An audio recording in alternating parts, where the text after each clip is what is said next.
Ay mga kahati, kain po tayo. Ayan, biryani yung ating kakainin. Ngayon ko lang i-video siya, pero malimit kumakain talaga kami nito. Ayan, dahil ang sarap ng kanyang kanin. Tignan nyo naman, paano ako makakapag-diet niyan. Sarap. Tapos kuha tayo ng salmon. O salmon, baka sabihin nyo naman. Then, ito naman ay lamb.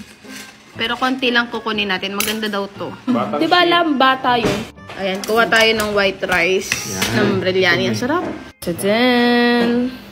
Wala mo na magda-diet. Biryani sauce din kuha tayo. Tine, ayan. Then, pigayin natin tong lemon sa laman at doon sa kanin. Pag ganito ang ulam, makamay po talaga ako. Tapos, konting garlic na chili. Kasi para maanghang yung ating kakainin. Hindi mawawala to, no? Naka-half entry pala tayo sa MQ Kitchen. Kung gusto niyo pong mag-reseller, punta lang kayo sa mqkitchen.me. Ang mura ng reseller ngayon. Limited lang yan. So, kain na tayo. Ayan, sarap. Lagay ako niyan. Okay na ako. Ito pa, oh. Diyan mo ito. Kasalman ba ito? Okay. Pag may chili garlic tayo. Maanghang. Anak ko kunin dito, anak.